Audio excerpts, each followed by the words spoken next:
오늘 이 행사는 좀 특별한 기획이 되겠습니다. 5.18 41주년 기념 행사입니다.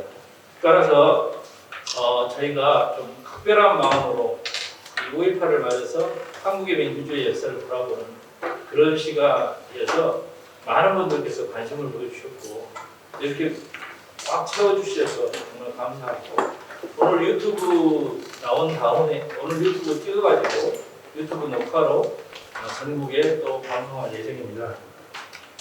이 행사를 주최하는 호남대안 포럼, 그러니까 상식과 정의를 찾는 호남대안 포럼은 작년 11월 달에 창립을 했습니다. 그리고 여기 지금 운영위원들 많이 계시지만 지금도 회원을 받고 있고 운영위원 가입을 받고 있습니다. 그래서 여러분 원하시는 대로 많이 가입해 주셨으면 좋겠는데, 그에 대한 취지나 이런 걸 제가 다시 한번 여기서 말씀드릴 필요는 없을 것 같습니다.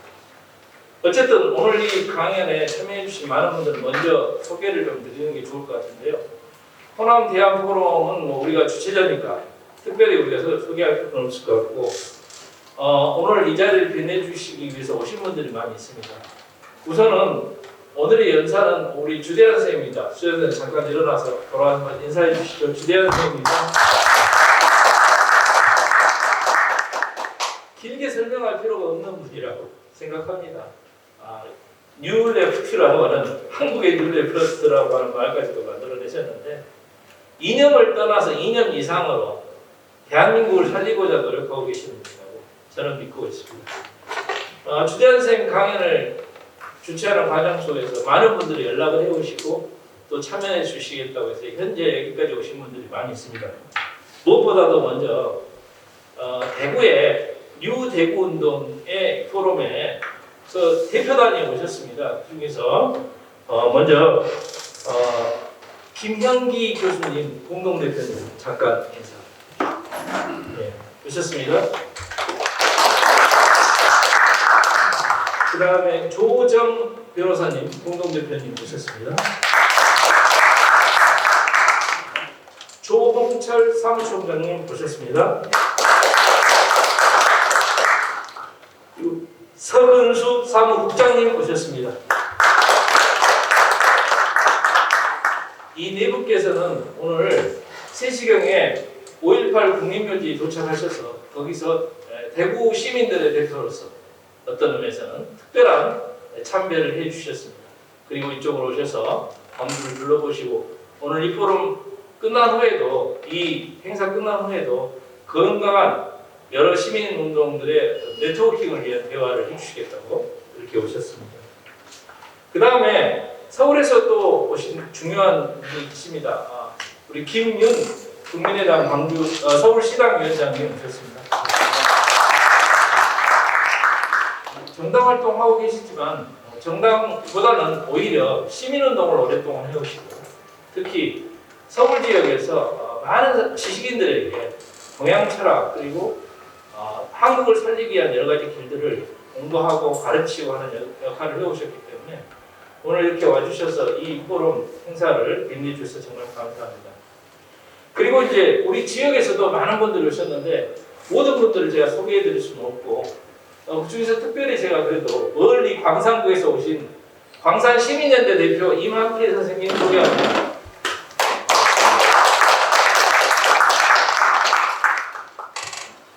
여기 모이신 많은 분들이 사실은 제3의 길 또는 좌와 우를 넘어서는 길, 그것에 대해서 고민을 많이 갖고 계시는데 임한필 선생님 역시 그러한 노력을 하고 계시는 분입니다.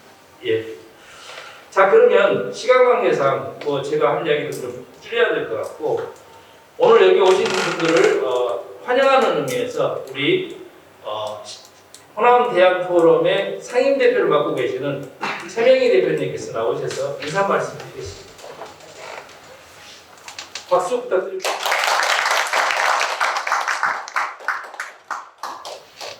네, 안녕하십니까. 상식과 정의를 사는 호남 대안 포럼 상임 대표 최명희입니다. 다시 한번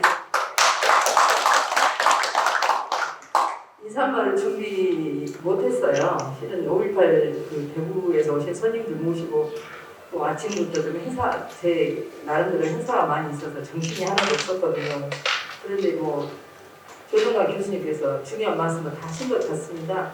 저는 이제 5.18 행사의 즈음에서 5.18을 돌아보는 한국 민주주의 역사라는 이런 원대한 제목을 가지고 주대한 선생님을 모시고 이렇게 강연을 듣게 돼서 참 좋은 자리라고 생각이 들고요. 여기에 나오신 분들에게 다시 한번 감사의 인사 말씀드립니다.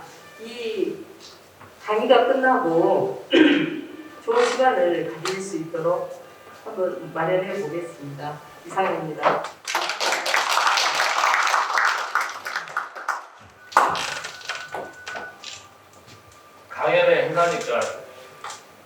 강연의 행사니까 강연이 제일 중요하죠. 네. 뭐 그러면서 사실 생각해보니까 그래도 우리 포럼의 분들도 간단하게 인사는 하셔야 되지 않을까 하는 생각이 듭니다. 그래서 공동대표님들만 우선 좀 일어서 주시겠습니까? 예, 공동대표님들. 예. 나연준 공동대표님이십니다. 배훈천 공동대표님이십니다. 정성기화 공동대표님이십니다. 그리고 뒤에 죄송합니다. 장정신 공동대표님입니다. 나머지 운영위원들은 일일이 소개하지 않겠습니다. 그러면 이제부터 마이크를 우리 주대한 선생님께 모시고 주대한 선생님께 넘겨서 한 1시간 정도 이렇게 강연을 듣고 질의응답 시간을 갖도록 하겠습니다.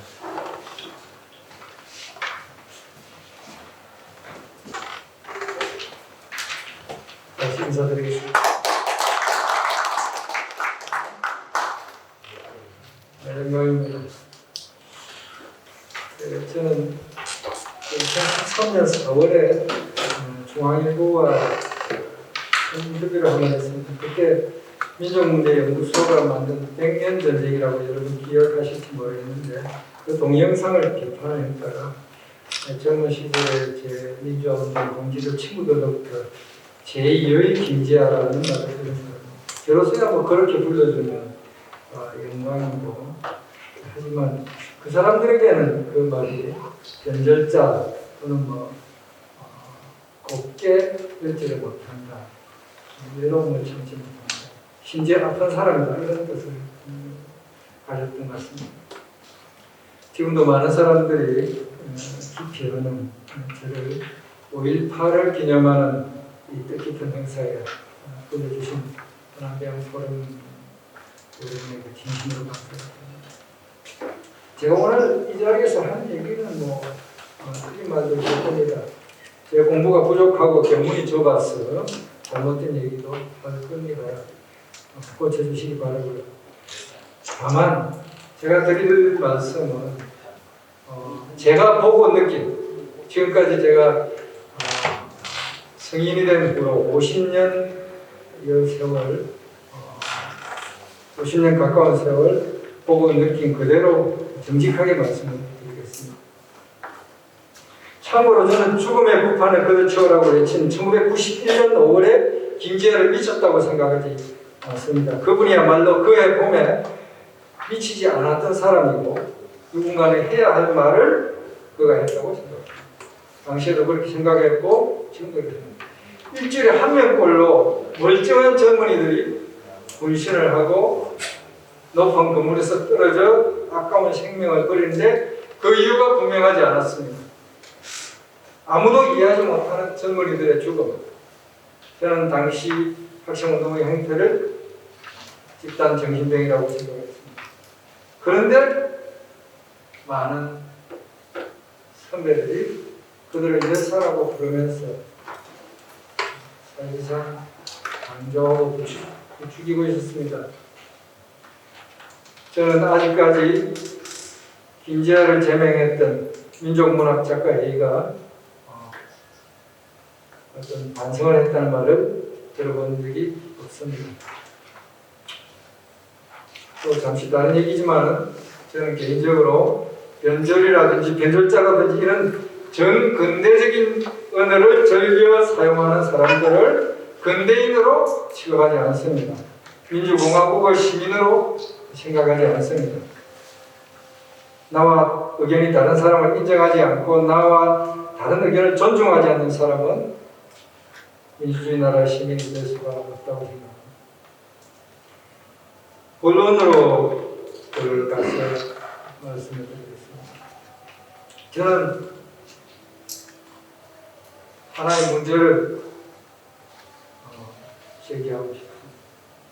1987년부터 97년까지 아니면 그 이후도 계속됐습니다만 97년 이후에는 상당히 해가 약화되었기 때문에 오늘 하더라도 그 10년 동안의 학생운동을 과연 민주화운동이라고 볼 수 있을까요? 해방이 된 후에 독립운동을 할 수가 있습니까? 물론 지금도 독립운동 하는 분들이 간혹 있긴 있습니다만 민주화 이후에 하는 민주화운동이라는 것은 도대체 무엇을 어떻게 해야 하는 것입니까? 당시 학생들은 민족주의 운동, 독립운동은 민주화 운동과는 별로 상관이 없다고 저는 생각합니다. 저 같은 경우에도 87년 이후에 사회주의 운동, 노동운동 했지만 이를 민주화 운동이라고 생각하거나 주장해 본 적은 없습니다. 통일운동이라는 이름으로 행해진 학생운동의 일탈은 민족의 전진, 한국 민주주의 발전에 방해가 되면 될지 도움이 되지 않았습니다. 저는 당시에 그전부터 저를 돕던 사람들, 서해기라도 구원하던 사람들에게 변명하고 가봤습니다. 만나면 그 얘기부터 하는 겁니다. 그래서 제가 학생들이 곧 철들 것이다. 학생들이 선배들 말을 지금 조금 안 듣는데 조금 있으면 철이 들지 않겠냐 이렇게 얘기를 했거든요. 온갖 난동을 다 부리고 참 당시에 이쁘게 봐줘서 넘어갔지. 정말 말도 안 되는 짓들을 많이 하고서 임종석이나 임수경이가 통일놀이를 하고 맞장구 쳐서 문익환 목사님까지 천진난만한 어린아이 같이 움직이실 때 정말 난처했습니다. 그날 방북하신 날 당시 한겨레 신문은 8면 정도 냈던 것 같은데요. 그 8면에 거의 대부분을 문익환 목사 방북 사건으로 가득 채운 신문을 한겨레 신문을 들고 아침에 저희 집에 달려온 제 친구 박수근의 당황한 얼굴을 잊을 수가 없습니다. 광명시 처산 이웃에 살던 박수근과 저는 학생 시절부터 동지인지라서 한동안은 공간은 달랐지만은 자주 언론을 하곤 했습니다.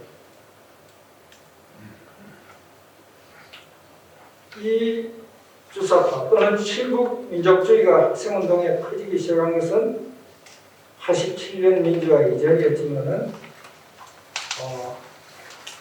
이들이 학생운동의 주류가 되고 그 학생운동이 모든 대학 캠퍼스를 장악했던 것은 우리가 흔히 아는 것과 다릅니다. 민주화 이후였습니다. 즉 주사파의 전성기는 민주화 이후였습니다. 그리고 그들의 어떤 운동이라는 것은 민주주의 발전에 도움이 되지 않았다. 87년의 어떤 그 승리, 그게 취한 학생운동이 그 열정과 에너지를 쏟을 가상현실이 필요하지 않았나. 독립운동가나 혁명가와 스스로 동일시하는 그런 당시의 청년들의 한념의 놀이터가 필요하지 않습니다. 그것이 이른바 통일운동이었다고 생각합니다.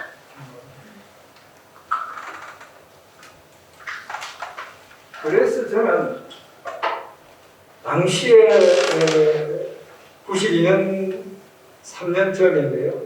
그때 YS 정권 초기입니다. 그때 저를 도와주시던 어떤 대선배, 저한테는 선생님 분이 그런 분에게 이런 말씀을 드렸습니다. 호미로 막을 수 있는 것을 가래로도 못 막는다는 말이 있습니다. 지금 이 학생운동은 이대로 그냥 놔둬도 안 됩니다.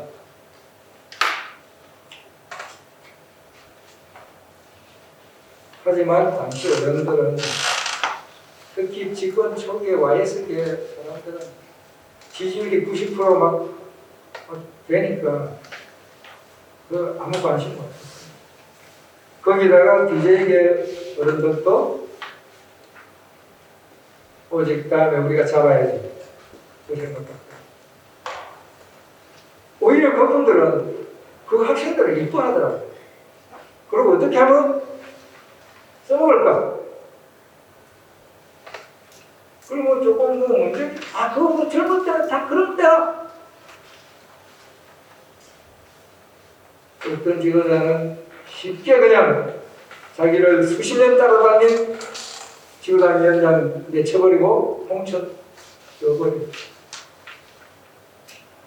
그분들은 대체로 해방정사 인식을 잃지가 않았습니다. 당시 청년들의 머리를 지배하고 있던 그 사상과 세계관과 역사관에 대해서 잘 몰랐습니다. 건노갑이 1930년생이고 최영우가 35년생입니다. 이건 제가 RFK 본거 쓰면서 찾아봤습니다만 제 추측이 맞았습니다.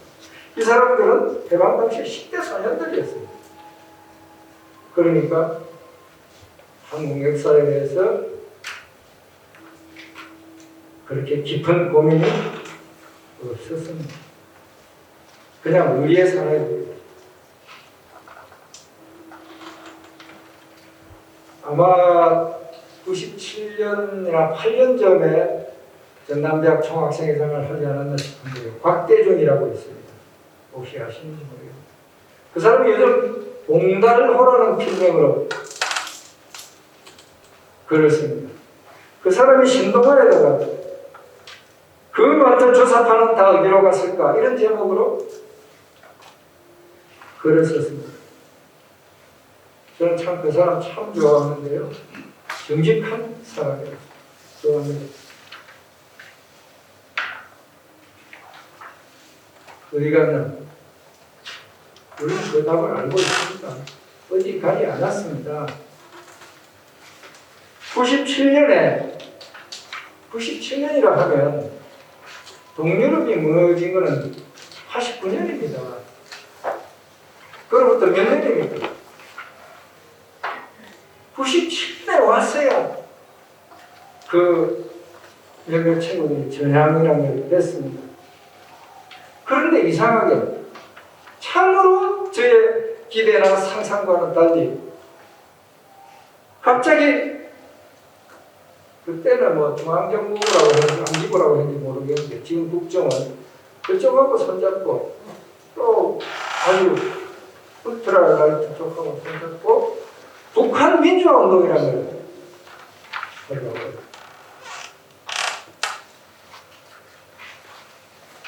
이러니 다른 동료들이 전향을 하고 싶어도 할 수 없도록 만들어버린 것입니다. 그 어떻게 갑자기 저렇게 뛰어버렸는데 따라갈 수가 없겠습니다. 조금 뭔가 저걸 하려고 해도 그 같은 놈 취급받을까 싶어서 못한 거예요. 그 많은 사람들이. 그래서 슬그머니 그냥 그 마음속 숭배의 대상을 김일성 주석으로부터 김구 주석으로 바꿔가지고 지금까지 이제 환갑이 되도록 살고 있는 것입니다. 그들이 철들기를 그토록 오래 기다려온 우리는 닥쳤던 개가 되어서 지붕 위를 쳐다볼 수밖에 없었습니다.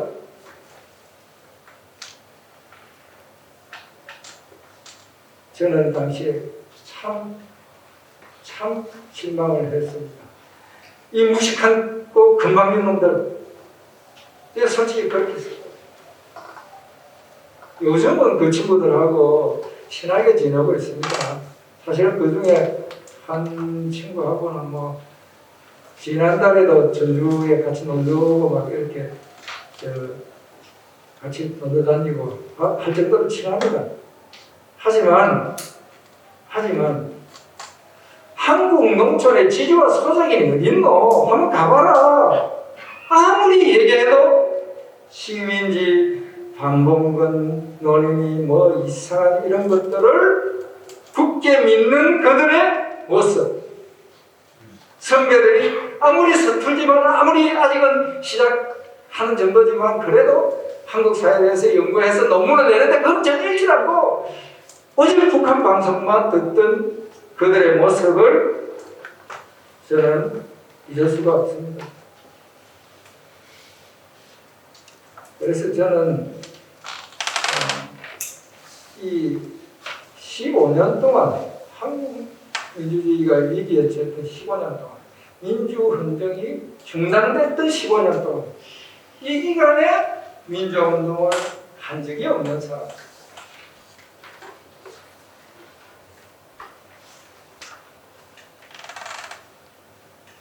또 민주화 이후에 민주운동을 했다고 다른 일을 해놓고도 민주운동을 했다고 스스로를 속이고 있는 사람들, 남을 또 속이고 있는 사람들, 이 사람들은 지금 한국 민주주의에 큰 도움이 되지 않는 사람들이다. 그 중에 상당 숫자가 제가 아까 말씀드린 전향할 기회를 놓친 의사파다. 그들이 이른바 대깨문의 핵심을 이루고 있다. 이렇게 저는 생각합니다. 사실은 다 알고 있습니다. 다만 모른 척할 뿐입니다. 왜 모른 척합니까? 너무 숫자가 많으니까. 중과 부적이라 숫자 많은 것에 대해서 모른 척하는 것이 이롭습니다. 나한테. 간혹 이승기나 윤미향 같은 친구들이 나타나면 아직도 저런 사람들이 있었어? 하고 놀란 척 하는데 그들의 댓글이가 선동정치가 중호정치가 금권정치가 민주주의를 타락시키고 있다고 저는 생각합니다. 그들의 독선과 오만이 민주주의를 이어가고 있습니다.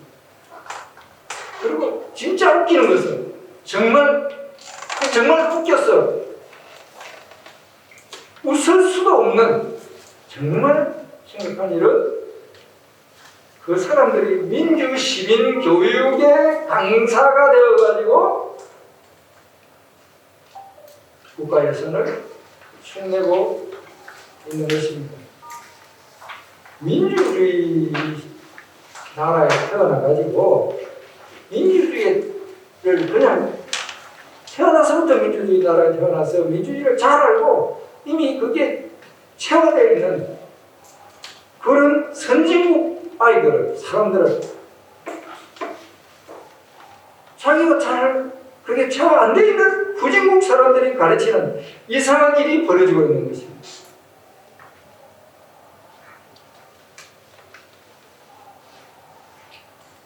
다시 한번 말씀드리지만 민주운동은 엄격하게 개념 규정될 필요가 있습니다. 이 개념 규정을 안 하게 되면 또 농민운동까지 민주운동 비슷한 걸로 되어버립니다. 어디까지 가야 될지 모릅니다. 그러면 왜 이런 일이 벌어지고 있는가? 다시 김지아 선생의 이야기로, 김지아 시인 얘기를 하겠습니다. 1975년에 김지아는 시를 썼습니다. 내 이름을 낙문에 쓴다. 타는 목마름으로 민주주의를 만들었다. 저희가 젊을 때 얼마나 눈물을 흘리면서 많이 부른 노래입니다. 그 시를 김지아가 썼습니다. 이렇게 민주운동의 시기에 이 민주주의가 현실에서 우리가 볼 수 없는 물건이 되다 보니까 꿈과 이상의 세계로 간 겁니다. 거기다가 데모크레시가 애초에 번역이 이런 사람들이 잘못해가지고 민주주의라고 이렇게 해놓은 것이 사정을 더욱 악화시켰어요. 그래서 민주주의는 영원히 도달할 수 없는 어떤 이데아의 세계, 아니면 저 단테의 베아트리체처럼 인간이 아닌 천사가 되어버렸어요. 그러나 민주주의는 사회주의나 자유주의 이런 사상과 같은 것도 아니고 이념도 아니고 그저 현실에 존재한 또는 존재했던 인간의 역사 속에 존재했던 구체적인 정치체제, 분주정이나 귀족정이나 과도정이나 또는 뭐 혼합정 이런 것들의 하나일 뿐입니다. 사실 저 스스로도 부끄럽게도 이런 사실을 알게 된 것은 민주화 되고 한참 되었습니다. 민주화 운동할 때 민주주의가 무엇인지 몰랐다라는 이 기막힌 현실을 저는 한참 후에 깨달았습니다.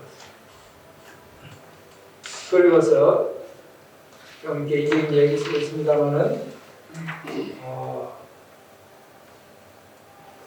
점점 민주주의를 경험하면 할수록 소크라테스를 이해하게 되는 저 자신을 보고 깜짝 놀랐습니다. 친구들한테 잘 말할 수가 없는 비밀이 마음속에 비밀이 되었습니다. 제 오랜 동지 황강우 선생한테 살짝 털어놓았더니 웃으면서 늙으면 고수화가 된다 그런 얘기를 하는데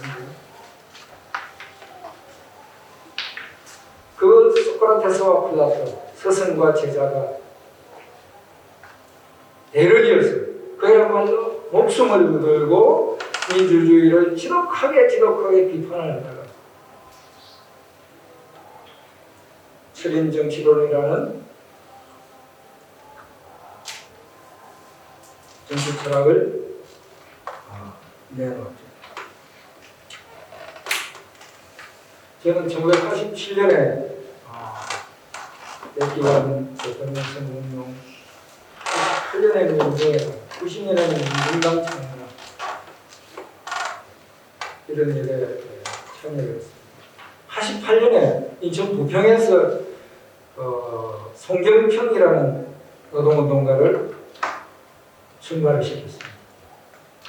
송경평 선거운동을 하러 갔더니 아니 저는 원래 안 했는데 뭔가 유세가 좀 중요하다고 오라고 해서 갔더니 원 황소만한 친구가 하나 옆에 우리 일하는 영화방에 누워있던 친구가 송영길 지금 민주당 대표라고 하는데 당시에 택시마저 사무장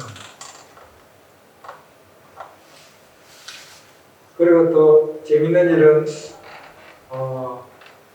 보흥에서 시골 노인들이 오셨어요. 몇 분.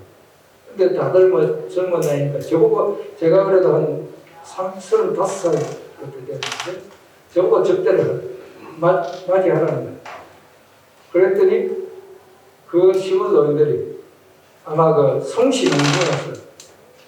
제가 그 젊은 제가 상상하지 못했던 많은 공감을 갖고 오셔가지고 깜짝 놀랐던 그런 기억들이었습니다. 아마 그 송경평이나 송영길이나 같은 그 문중인 같은데. 그리고 이제 89년을 맞이했는데 89년 봄에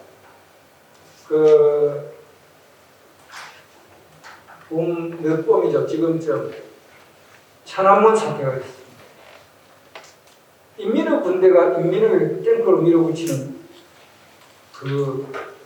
도저히 이해할 수 없는 일을 보았고, 그런데 그걸 설명을 못 해가지고 도대체 그게 어떻게 된 일인가 질문을 하는데 설명을 할 수가 없었습니다. 가을에 동유럽이 그냥 다 무너져 버렸어요. 몇 달을 했으니까 동유럽이. 우리는 아예 그냥 내들 잡지를 중단했습니다. 다시 공부를 황강호 씨하고 저하고 며칠 공부를 다시 시작했어요. 우리가 꿈을 한 개구리였구나. 공부를 했어요. 그런데 1년 지나니까 소련이 해체돼 버렸어요. 그래가지고 저희는 막스 레닌주의를 버리고 대의한 소셜리즘, 사회민주주의 방향으로 전향을 했습니다. 아마 그때 저희들은 유럽 코뮤니즘이라는 그런 생각, 비슷한 생각을 하고 있다가 91년 가을에 전향을 했는데, 나중에 들으니까 저희 그때 똑같은 시기에 이탈리아 공산당, 유럽 코뮤니즘 최대의 정당이었던 이탈리아 공산당이 깃발을 스스로 내리고 좌파민주당으로 재창당했다는 얘기를 들었습니다. 아, 우리가 크게 틀리지 않았구나 안심을 했죠.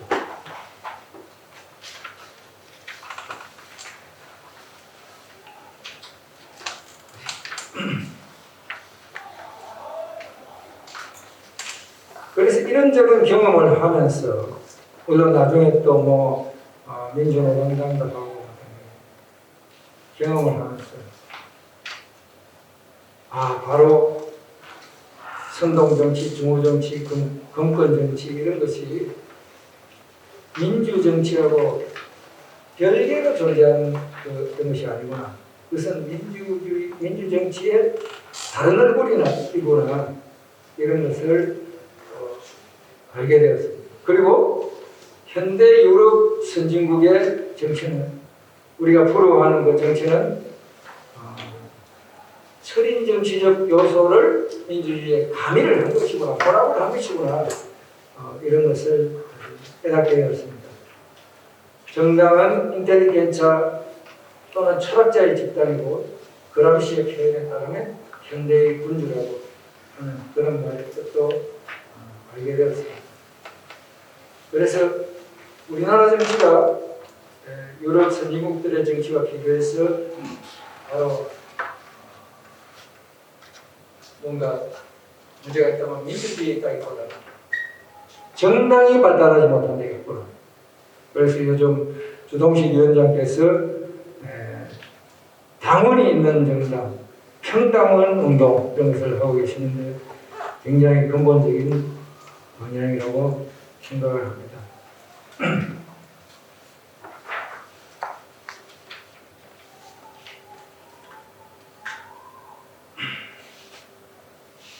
여하튼 이 이야기를 좀 이론적 이야기를 좀 줄이자면은, 이 추상적이고 이념적인 민주주의를 갖다가 관념 속에서 아무데나 갖다 붙여버리게 되면은 더욱이 민족주의하고 혼합을 시켜버리면 이상한 일이 벌어져요. 그래서 현대 세계에서 가장 민주주의하고 가장 정부가 대표에 있는 북한의 신정 체제에 대해서도 별로 문제의식이 없고 그냥 좋아하게 되는 그런 이상한 일도 벌어지게 됩니다. 이제 제 이야기를 조금 더 진짜 오늘 제목의 역사 이야기로 좀 드리겠습니다.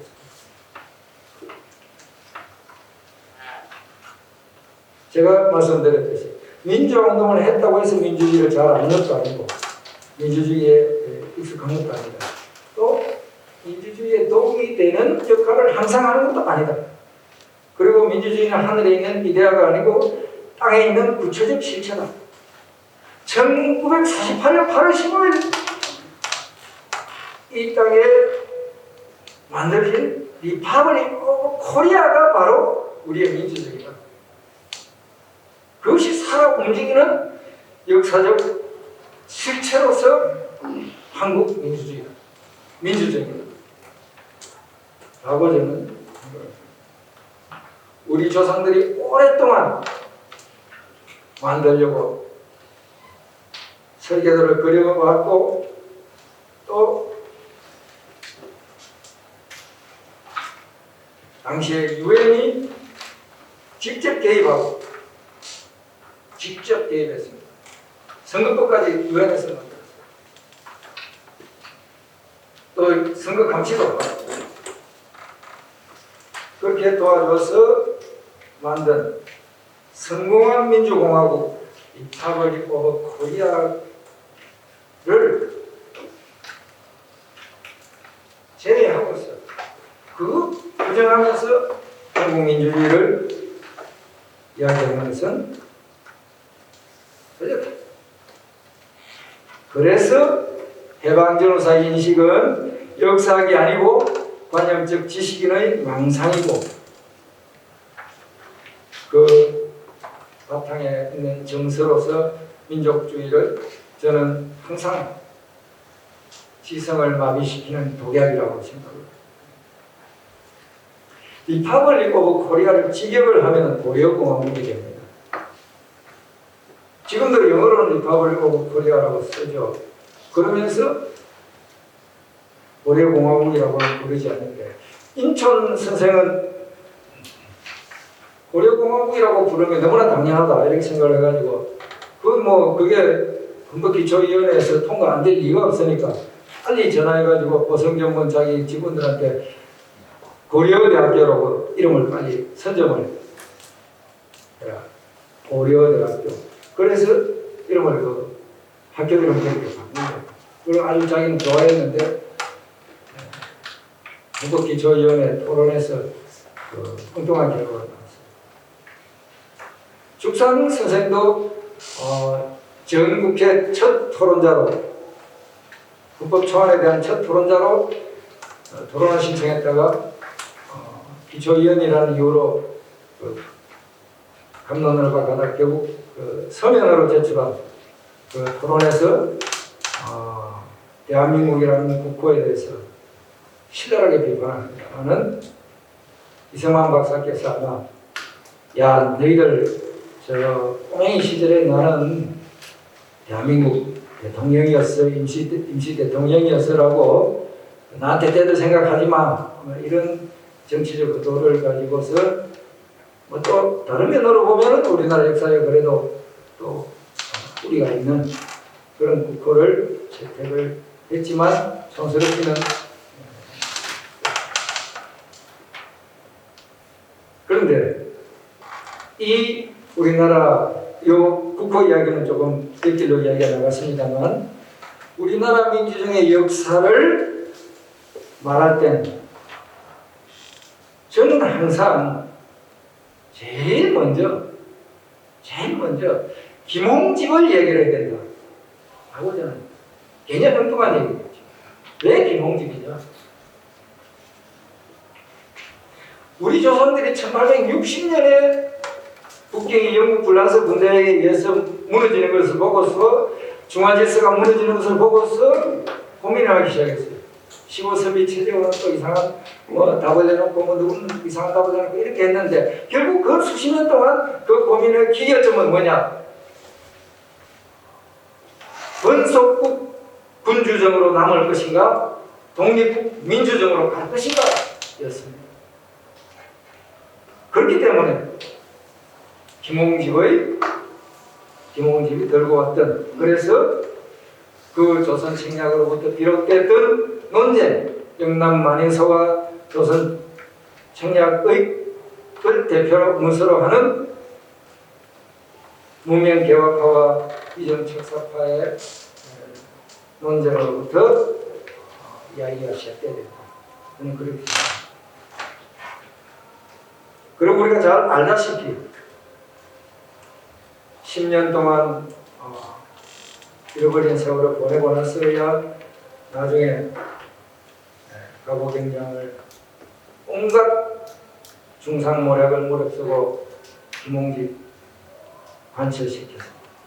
그리고서 결국에는 광화문 내거리에서 장엄한 죽음을 맞이한 김홍길이야말로 진정한 혁명가였다고 저는 생각합니다.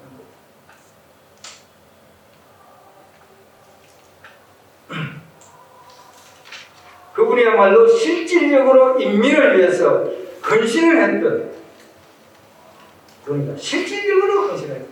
그냥 우리나라에서는 실질적으로 뭐 일을 한 사람을 존경하거나 중시하는 줄 모르겠습니다. 실질적으로 신분질서를 대체합니다.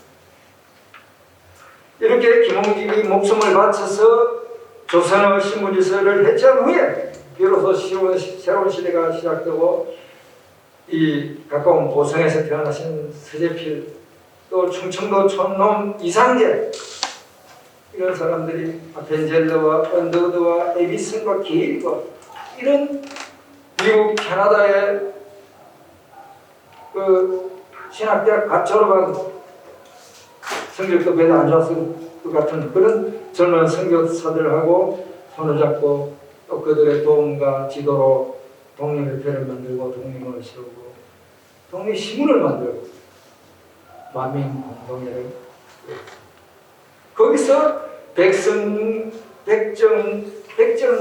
아니었죠. 몇 년 전에 연설됐습니다.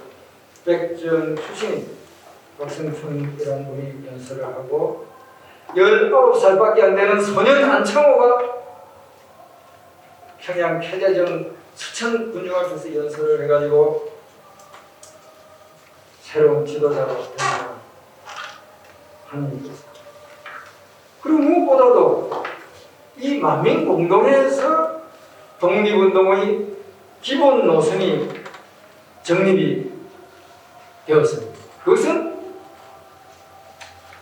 제가 과감하게 이름을 붙인다면 친미민주공화국을 세우자는 큰 방향입니다. 그 당시에 미국이 슈퍼파워도 아니었어요.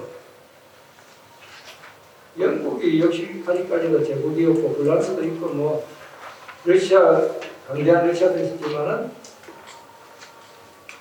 왕이 없는 나라, 민주공화국, 미국, 이거를 우리나라의 어떤 나아갈 방향 모범으로 우리 조선들이 받아들였습니다. 물론 미국의 교회들, 동아시아의 중국이나 일본이나 선교가 잘 안 되는데, 성과가 별로 안 나는데 한국에서는 선교가 잘 된다. 지원해주자. 동아시아에도 기독교 나라 하나 세우자. 그런 정도의 어떤 진짜 권력자들은 별 관심도 없는 그런 미국, 그 미국을 끌어들였어요. 그 미국을 닮은 민주공화국을 세우면은 우리도 중국으로부터 독립할 수 있겠다라는 그 소박한 생각이 바로 이상계와 유길중과 서재필의 생각이었고, 또 그들의 그분들의 아우들 이승만, 주시경, 안창호 이런 사람들의 생각이었습니다. 그래서 저는 우리나라 독립운동사와 한국민주주의 역사의 뿌리는 하나고, 또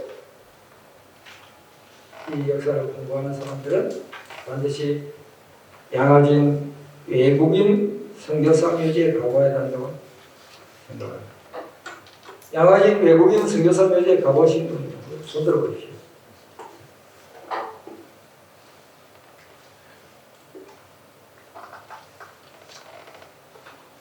교수님 안 가보셨습니까? 네, 못 가봤습니다. 지방에 사는 사람들이 학교 다닐 때도 별로 안 가는데 저희가 학교 다닐 때는 양화인 별로 안 갔어요. 지금도 별로 안 갑니다. 그 있는 줄 잘 몰라요. 그런데 저는 크리스찬이 아니지만 정말 그 양화진 외국인 선교사 묘지에 갈 때마다 온몸에 그 감동을 느낍니다. 제가 광주 와서도 양림동 여기 연승교사묘지에 올라가 봤죠. 양어진 외국인 선교사묘지 그 안내 책자가 있는데 거기에 영문으로 이렇게 써놨어요. 영어는 제가 발음이 안 좋으니까 아니지만은 저기 번역을 하자면은 선교사들은 병원을 세우고 학교를 세움으로써 한국 사회에 크고 깊은 영향을 미쳤을 뿐만 아니라 더 중요하게는 눈에 보이지 않는 가치를 변화시켰어. 낡은 한국의 신분 질서를 해체하는 데 기여하였다. 맞는 말 아닙니까?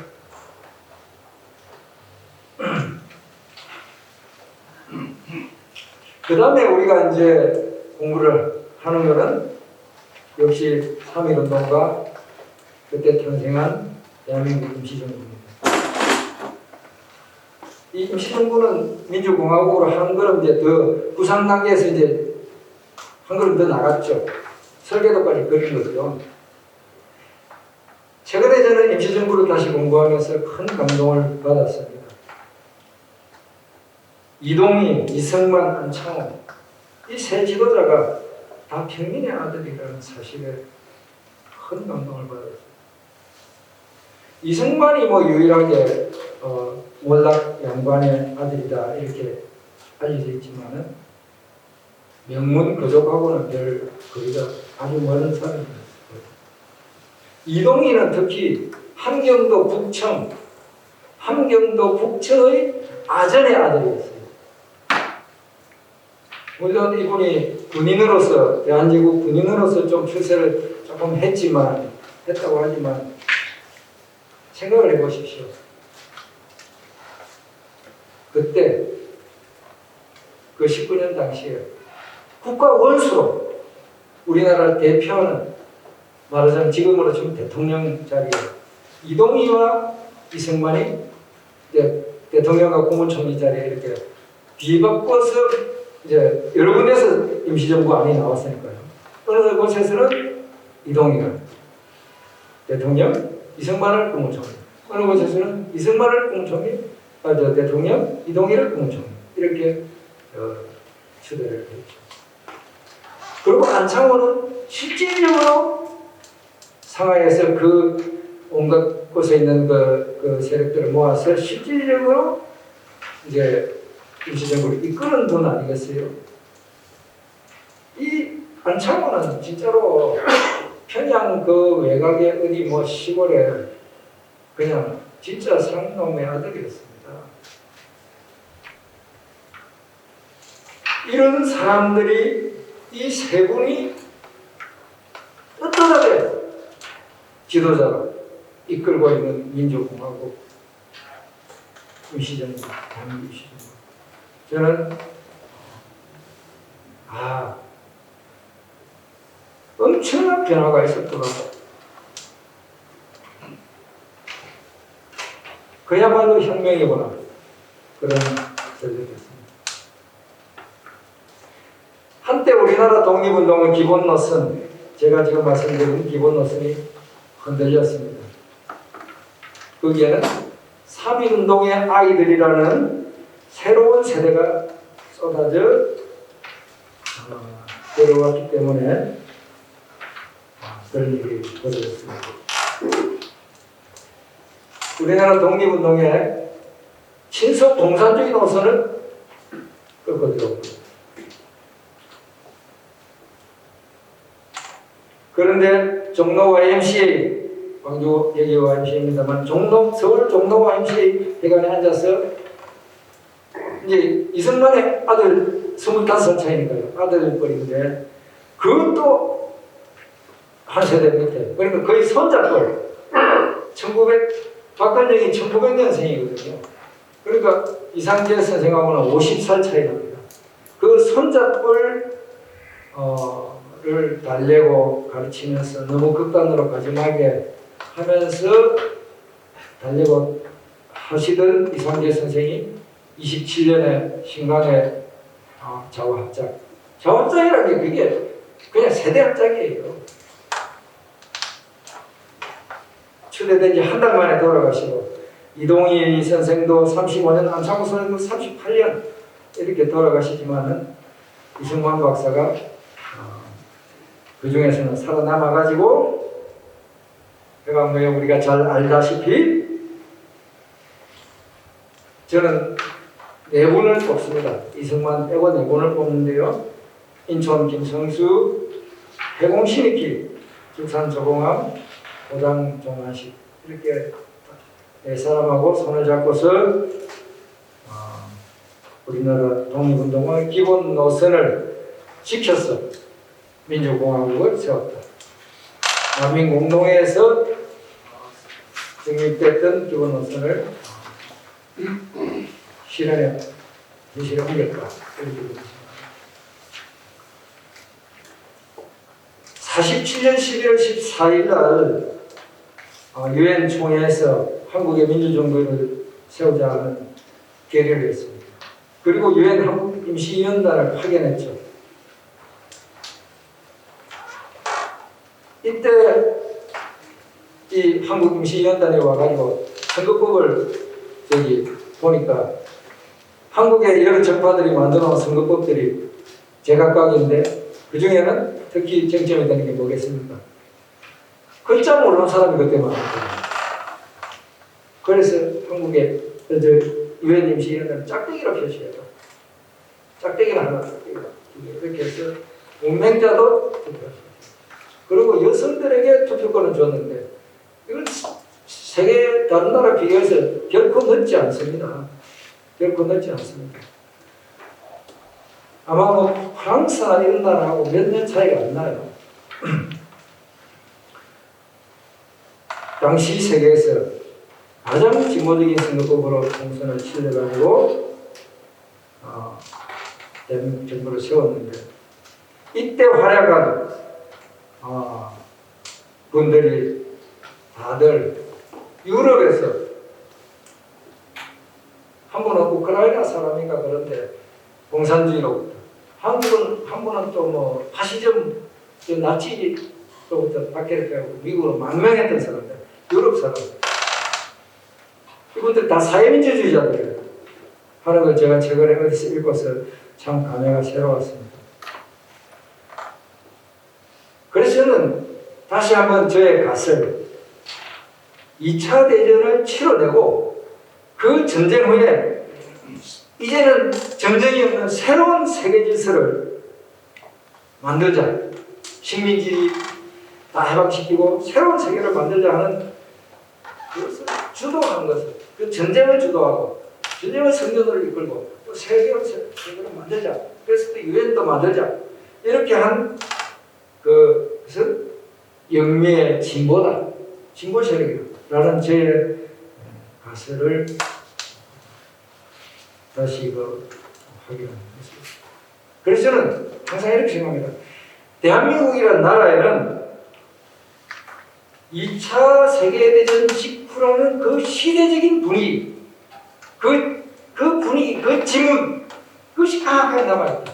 2차 대전 직후라는 그 시대는 이제 정말 좋은 세계를 만들어보자 하는 그런 이상주의의 진보의 시대였어요. 그런 분위기가 남아있고 또 그것을 주도했던 영미의 진보의 유전자가 그들의 꿈인 대한민국의 유전자로 있다. 저는 그렇게 생각합니다. 잘 알다시피 루스벨트, 트루만 그래서 미국 역사상에서 가장 진보적이었던 지도자들이었고 영국에서는 전쟁 중에는 노동당이 거국내각에 참여를 했지만 유럽에서 아직 태평양에서는 전쟁 끝나기 전에 유럽에서 끝나니까 총선해가지고 바로 노동당과 애틀리 수상이 단독 집권했습니다.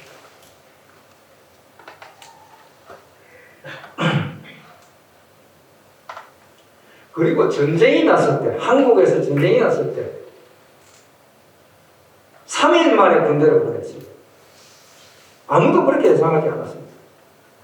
그건 미국 사람들, 영미 사람들의 사고를 잘 몰랐기 때문에 그냥 대충 그냥 뭉개질거리 생각인데 바로 3년 만에 군대를 보낸 것은 트루만 민주당 정부였습니다.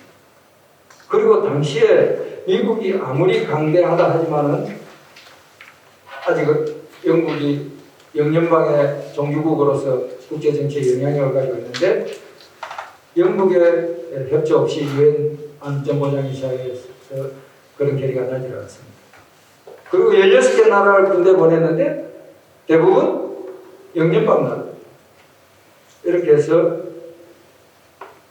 영국의 노동당 정부가 군대를 보냈다. 그래서 제가 보수 쪽 분들 만나면 영국의 노동당, 보수당 정부가 아니라 노동당 정부가 군대를 보냈다. 한국 전쟁에서 대한민국 국가에 한 번도 그런 생각을 해본 적이 없는가 봐요. 한 번도 그런 생각을 해본 적이 없는 거예요. 노동당? 뺄개이들이? 뭐 이런 거겠죠.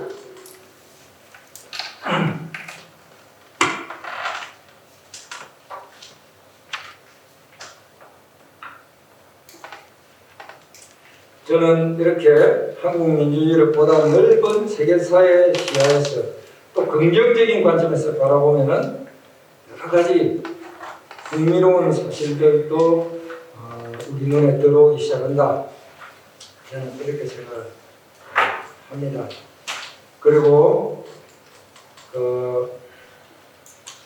이렇게 그 이야기를 좀 건너뛰겠습니다. 나중에 자료를 보시고요. 지난 73년 동안 대한민국은 정말 독립국으로서 민주정의 독립국으로 자리를 잡는데 성공을 했습니다. 성공을 했습니다. 부산 정치파동 52년도에 그걸 취재했던 영국 기자가 한국에서 민주주의를 바라면서 쓰레기통에서 쓰레기더미에서 장미꽃이 피기를 바라는 것 같다. 이렇게 했지만은 한국은 알고 봤더니 쓰레기통이 아니고 기름진 토양이었어요. 기름진 토양. 그 기름진 토양이라 하면 가장 중요한 것은 뭐냐? 바로 농지개혁이 성공한 사회 경제적 기초를 말하는 것입니다. 우리는 젊은 시절에 라틴 아메리카, 필리핀 이런 나라들하고 우리나라의 차이를 잘 몰랐습니다. 한국도 그런 나라에 뭐 하나 정도 이렇게 생각을 했어요. 그런데 한국은 식민지 종속국에서 해방된 평범한 후진국이 아니었습니다. 유라시아 대륙의 끝에 붙어 있긴 하지만 신대륙과도 같은 그런 나라였습니다.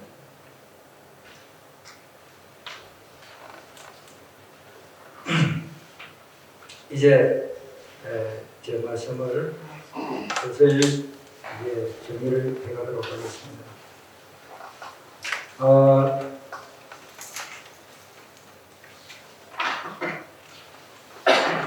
다시 한번 민주화운동에 대해서 말씀을 드리고 제 이야기를 거쳐드리겠습니다.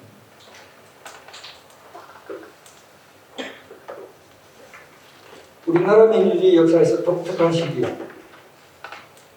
그것은 72년 10월부터 87년 말까지였습니다.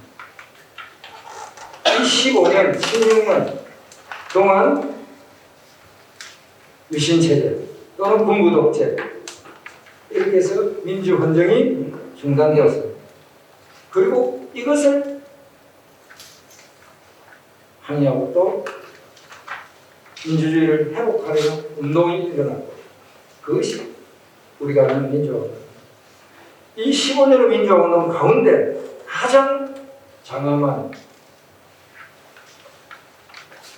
대여 사건이 80년의 5.18 광주민주화운동입니다. 그것은 우리가 다 인정하고 알고 있습니다.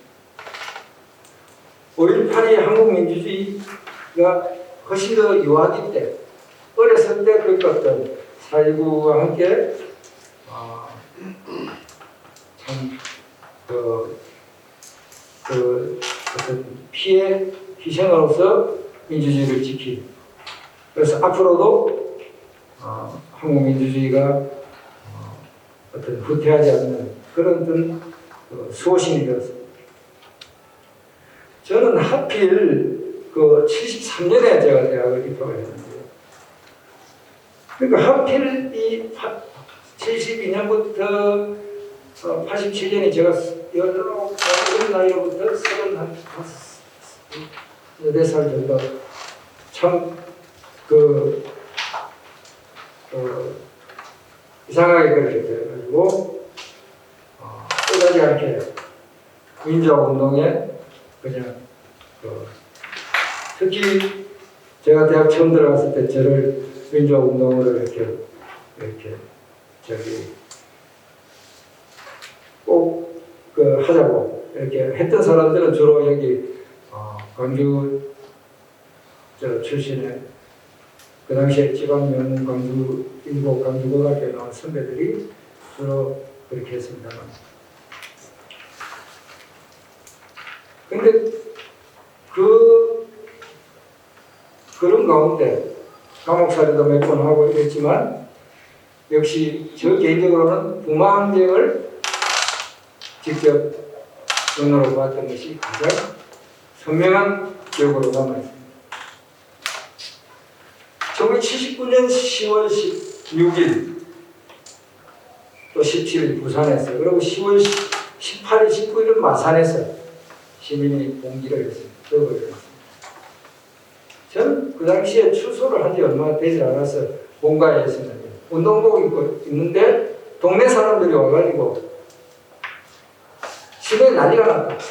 그래서 저는 그 운동복 입은 그 채로 뛰어서 내려가 봤습니다. 마산에 창동거리라는 데가 있습니다. 거기 갔더니 이제 그야말로 이제 어둑어둑해지면서 이 부마 환경이 시작되고 저는 그날 밤에 참 평생 잊을 수가 없는 광경을 보았습니다.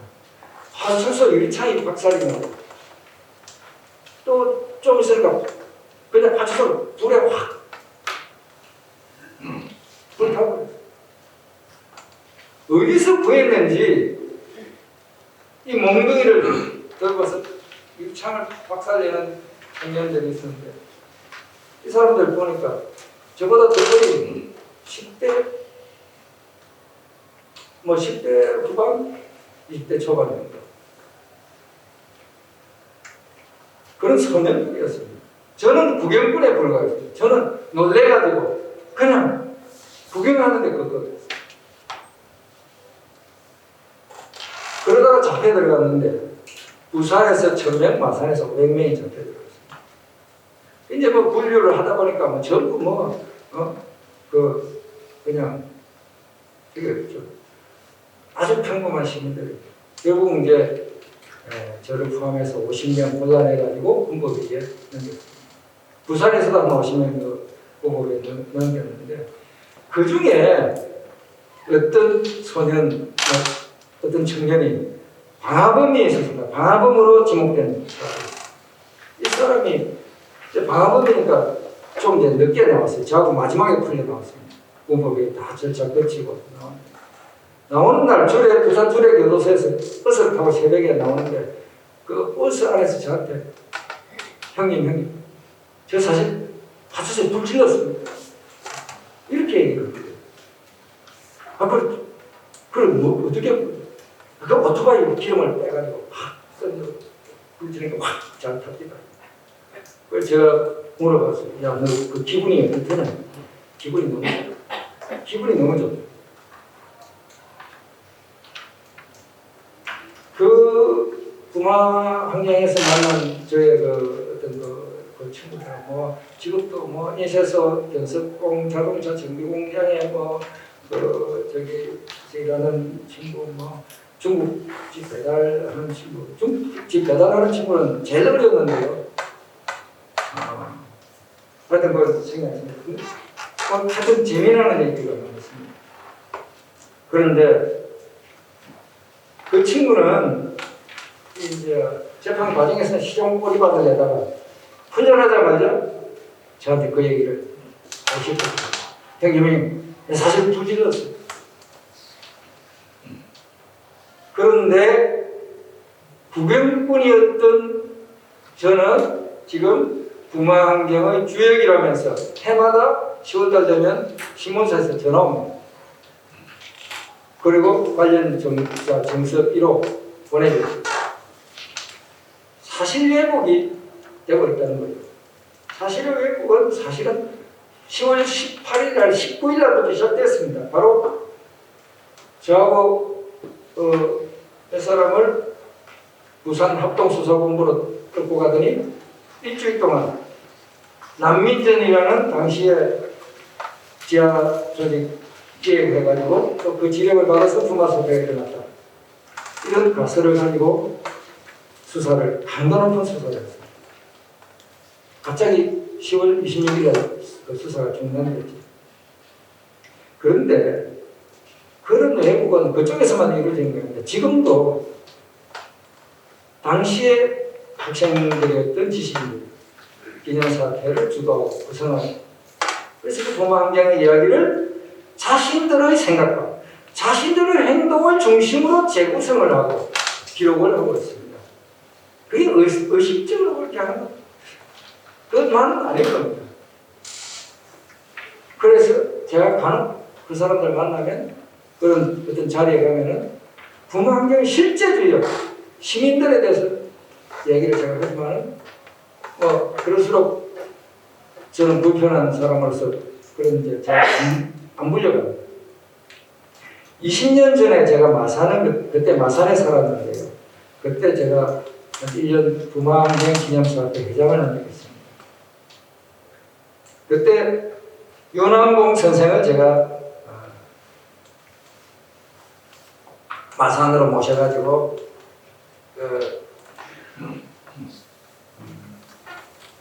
그 강연을 들은 적이 있습니다.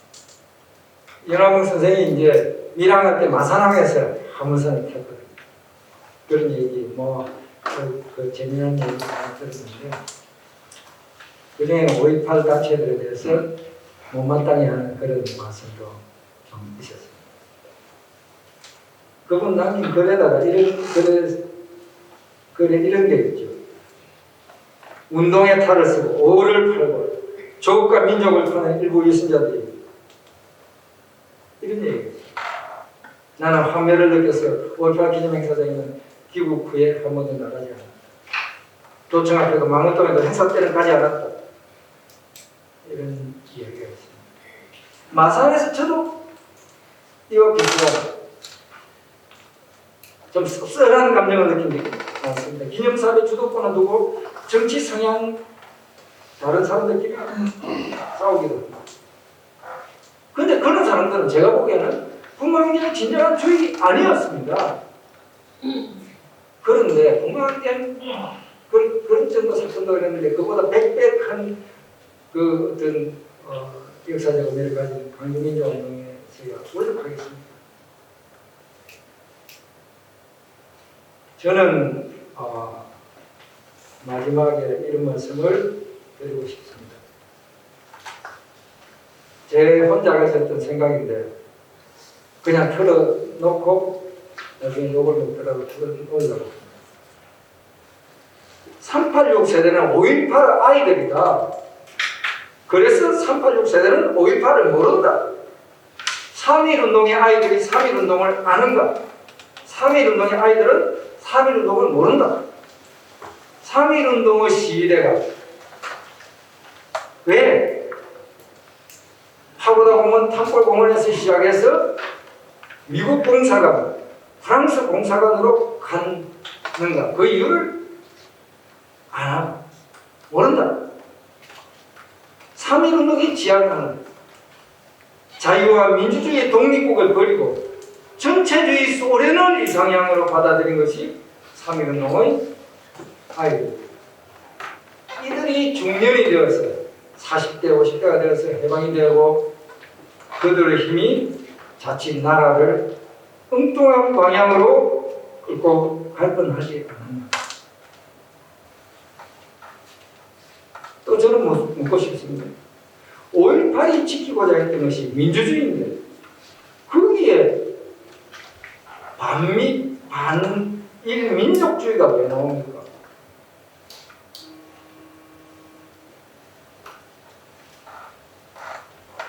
친중, 종북, 민족주의자들이 아무리 머릿수가 많아도 제가 1시간 전에 와서 오늘 5.18 광장에 가보니까 기대한 이상이더군요.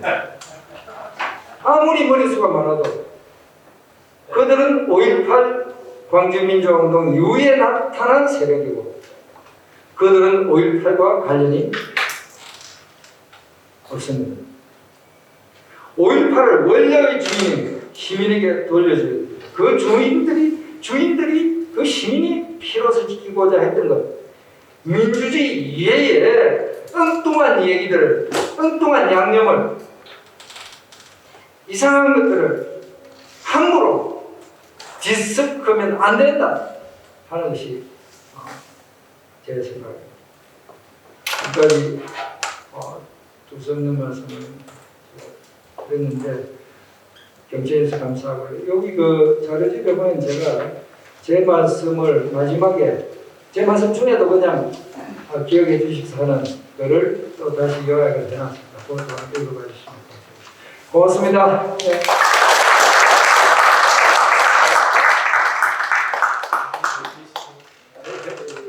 질의응답을 좀 하겠습니다. 뭐 장소가 적으니까 그냥 제가 질문을 하겠습니다.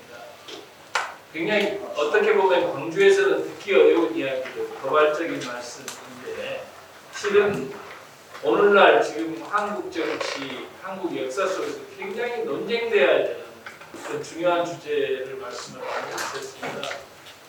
질문 있으시면 기탄 없이 자기소개 간단하게 하시고 하시는 걸로 해서 지금 시간이 한 20분 정도 시간 여유가 있을 것 같습니다. 15분에서 20분 정도. 그래서 이렇게 질의응답을 좀 진행을 하겠습니다.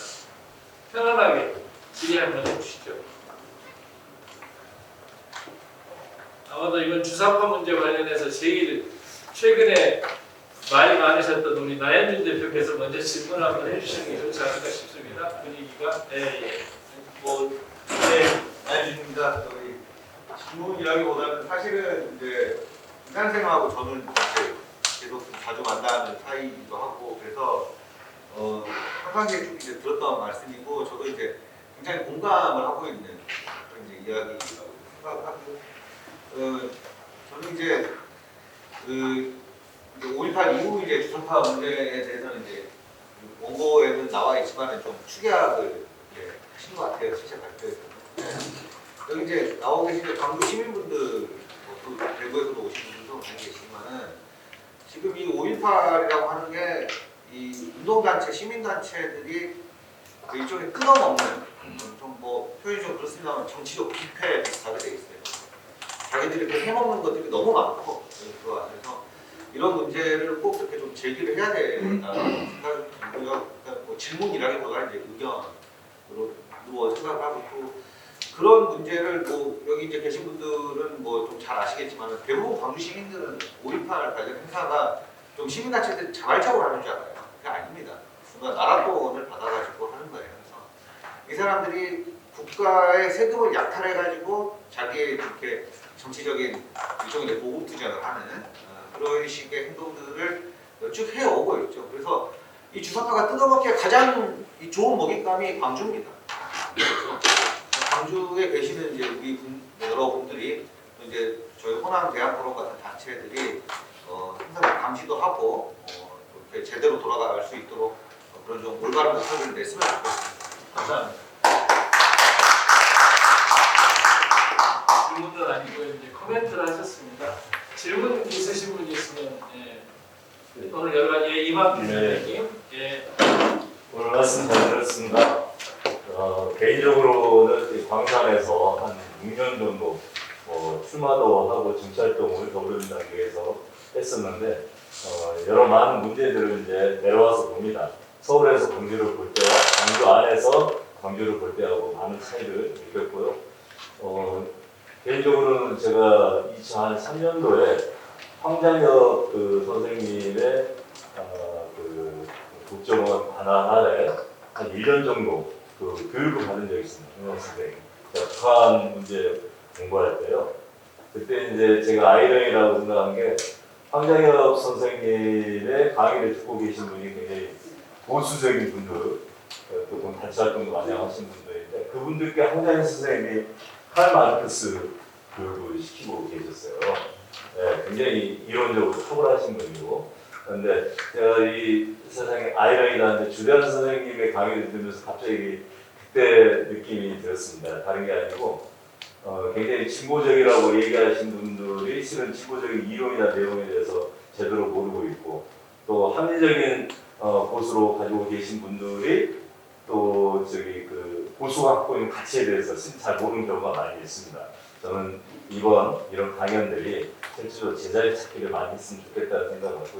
제가 드리고 싶은 질문은 그 선생님께서 지적했던 마지막에 5.18 단체 분란된 모습 이런 것들은 현장에서도 저도 계속 목격을 하고 있습니다. 특히 공법단체 만들어가는 과정에서 예술이 좀 그런 문제가 들어가고 있는데 선생님 보시기에 소위 합리적 보수에서 또 중간층에서 보는 부분에서 어쨌든 5.18은 민주화운동의 꽃이라고 선생님도 말씀하셨기 때문에 이 부분을 제대로 향후에 계승해 나가는 방법이 무엇일까 이런 관점에서 봤을 때 선생님은 미래지향적으로 보면 5.18을 어떤 식으로 우리 보수에서도 진보에서도 계승해 나가는 게 바람직한 방향인지에 대한 어떤 말씀 좀 해주십시오. 너무 큰 질문이라 제가 드린 말은 아닌 것 같습니다.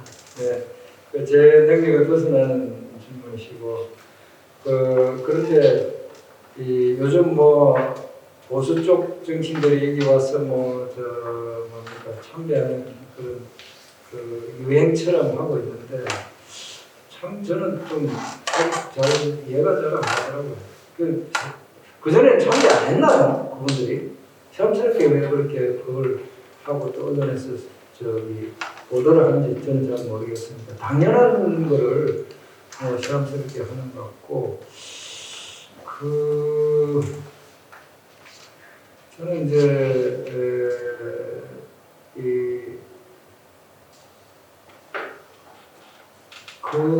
보수라는 사람들이 저는 이제 뭐랄까요? 하여튼 저는 보수라는 사람들도 간혹 이해가 참 안 될 때가 많아요. 어느 게 이제 바로 이런 문제들을 해서 자꾸 이제 뭐랄까 넘겨주는 거, 괜히 넘겨주는 게 그렇죠. 괜히 같이 그냥 공유하는 건데 당연히 공유하는 건데 그걸 갖다가 그냥 애써서 넘겨줘버려요. 또 별거 아닌 걸로 생각하는지 모르지만 넘겨주고 지금 와서 보니까 이거 아니거든. 그러니까 이제 뭔가 또 숟가락 들고 이제 나타나는 것인데요. 여튼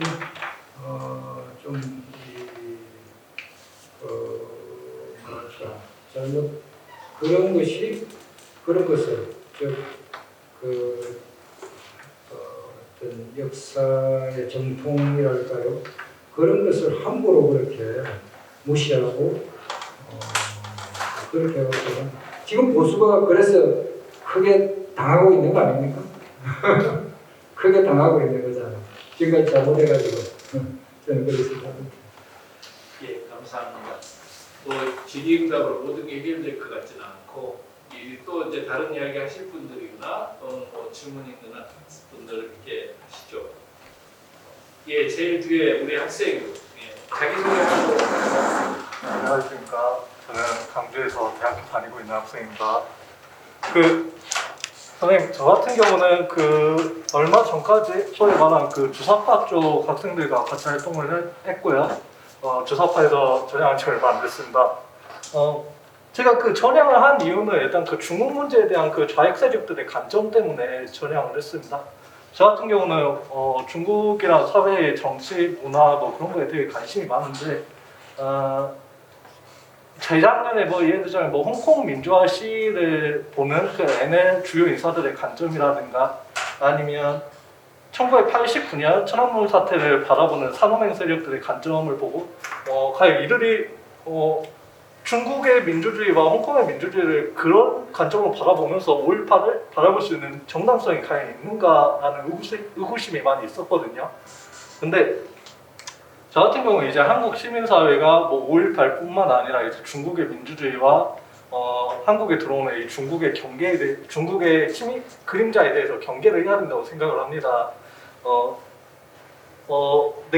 제가 냉정하게 봤을 때 좌파 진영에서는 이 문제를 다룰 수 있는 현실적인 여건이 안 되는 것 같아요. 그래서 이 반중공이라는 이 담론을 우파가 가져가야 된다고 생각을 하는데 어떤 식으로 우파에서 활동을 해야 되고 또 어떤 식으로 그 5.18과 이 중국 민주화 문제를 또 엮어가지고 생각을 해볼 수 있을까?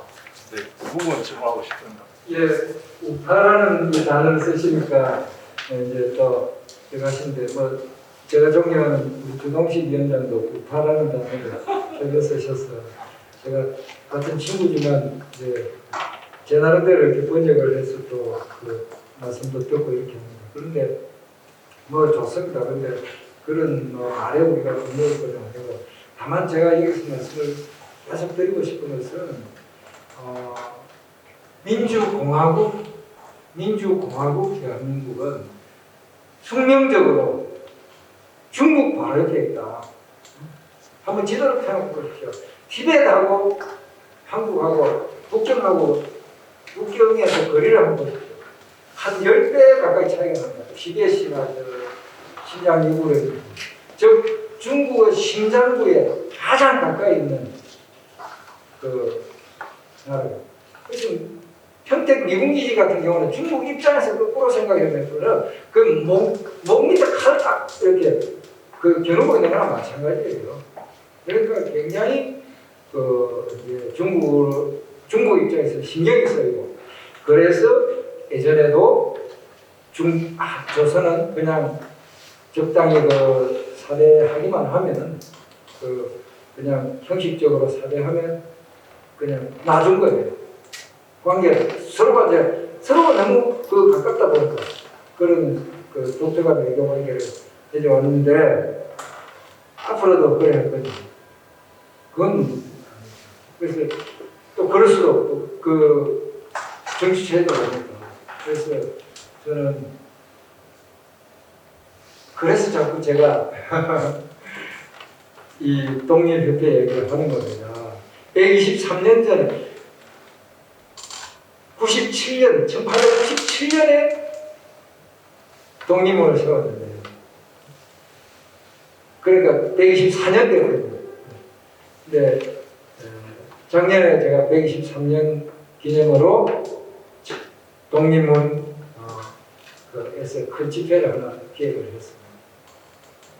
근데 거기에 보수단체에서도 이제 제가 섭외해갖고 돈도 내고 참여하라고 했어요. 한 번도 그 독립문에 대해서 생각해 본 적이 없는 거예요, 이분들이. 한 번도 그런, 독립문이 뭔지, 그게 무슨 중국으로부터의 독립을 선언하는 의미를 갖는 이런 의미를 몰라. 생각해 본 적이 없었어요. 그래서 제가 그분들 모셔가지고, 이제 천영호, 라는 외교관 출신 그분의 이제 연설도 하고 이랬는데, 여하튼 민주공화국 대한민국을 지키기 위해서는 저는 좀 그렇게 생각합니다. 지금 모병제 이런 얘기도 하는데 젊은이들 관심 사는 이야기인지는 모르지만 민주공화국은 전 국민이 군인이어야 됩니다. 그래야 지킬 수 있습니다. 저는 기본 개념을 그랬습니다. 제가 지금도 언제든지 소집하면 나가서 전쟁 나갈 그런 각오를 가지고 있고 제가 아까 자꾸 언급했던 소크라테스 선생도 그분이 그 나이 많아서 그렇게 잔소리하고 시민들 괴롭히고 해도 그래도 나중에는 결국 어쩔 수 없이 죽였지만 오랫동안 남은 게 왜 그러냐 그 사람이 전쟁 영웅이었거든. 모병으로 참전해서 전쟁에서 나라를 싸웠거든. 그래서 제가 말씀드리고 싶은 건 이건 진보나 보수의 문제가 아니다. 나라를 지키는 문제다. 민주공화국을 지키는 문제다. 민주공화국이라는 그 가치를 우리가 그 나라를 공유하는 진보와 보수 이런 것이 이제 성립이 되고 그래서 서로가 공존하고 이러면 나라가 건전해지는 거예요. 지금 진보와 보수는 좀 그 공동의 뿌리 같이 지켜야 될 것 이런 것을 좀 잊어버리고 있지 않나 이런 생각을 합니다. 저 학생이 질문해 주신 중국 문제는 현실적 문제로 등장하고 있고 그러면서 오히려 대한민국이 이제 무슨 뭐랄까 대한민국이 그전에는 사실 워낙 강력한 미국의 그 우산 아래 있었기 때문에 별 생각도 없었지만 이제는 정말 민주공화국으로서의 대한민국을 지키려면 어떻게 해야 될 것인가 그거를 우리가 깊이 생각하고 그것을 밑바탕에 깔고서 무슨 진보든 보수든 좌파든 우파든 해야 될 때가 맞다 저는 그렇게 생각합니다. 예, 감사합니다. 시간이 지금 거의 다 돼가지고요. 여기서 이제 마무리를 지어야 될 것 같은데 그래도 혹시 이거 이제 얘기하고 싶다는 분이 있으실까요? 없으시면 제가 마무리 질문 하나만 드리겠습니다. 최근에 이제 우리 주대한 선생님과 몇 분이 함께 생활합해서 만민 토론회라고 하는 것을 서울에서 5월 10일 날 개최를 했습니다. 우리나라는 앞으로 어떻게 할 것이냐 이 문제에 대해서 정말 각계각층이 한번 모여서 이야기를 해보자. 아까 말씀하신 100여 년 이전에 독립협회가 있던 만민공동회의 어떤 그런 모델을 말씀하신 것 같은데 서울에서 모이니까 우리는 잘 몰라요. 세상이 이제 워낙 유튜브 시대고 하긴 하지만 그것도 신경 써서 보지 않으면 아무런 거 아니니까 그래서 지방으로 이렇게 돌면서 하실 생각이 있다 이런 얘기를 제가 본 것 같은데 제가 그렇다면 제 생각에는 최소한 광주는 해야 되지 않겠나 또 여기 오신 대구 분들도 해야 되지 않을까 이런 생각이 드는데 그 취지하고 목적 어떻게 있으면 좋겠다 그런 생각이 있으신 것을 좀 표현해 주셨으면 좋겠습니다. 예, 이번에 그 행사를 준비하면서 정말 좀 힘을 들었습니다. 이 코로나 그래서 인원도 50명으로 제한을 해가지고 해야 되지. 그래서 미리 다 신청 받아서 하고 모든 게 어려웠습니다. 그런데 여러 가지 어려움이 있지만 그러나 바로 교수님 말씀하신 대로 정말 바이러스 핑계로 이렇게 그냥 넘어가 있을 때가 아닌 것 같다 해서 이제 특히 이제 선거철 다가오면서 무슨 그렇게 누구 후보 중심으로 이렇게 말이 그렇게 어린 것 같은데 그룹으로부터 독립된 사람들, 독립된 지식인들이 이 나라를 지금 여러 가지 상황에서 수습을 해서 제대로 나가기 위해서 가장 시급한 일들이 뭐냐 이것을 언론하고 또 공론화시켜 나가고 누가 정권을 잡더라도 이것만은 해야 된다 이렇게 하고 또 실제로 정권이 바뀌더라도 계속 그렇게 안내하는 그런 이 대중 운동이 필요하다 이런 생각을 하고 있습니다. 그래서 당연히 정말 그 광주에서 이렇게 함께 해주시면 호남대학 포럼 회원 여러분이 함께 해주시면 저희는 정말 바라는 바입니다. 그렇게 해서 모든 무심양면의 것을 다 모아서 광주에서도 하고 어차피 이런 상황이 이제 사람을 수천 명 이렇게 모을 수는 없는 상황이니까 어떤 유튜버나 이런 걸 통해서라도 전달하게끔 행사를 해서라도 빨리 했으면 좋겠습니다. 그러면 중요한 문제에 대해서 중요한 말씀을 하시는 분들을 인사로 모셔서 이 얘기 나누는 그런 자리를 만들었으면 좋겠습니다.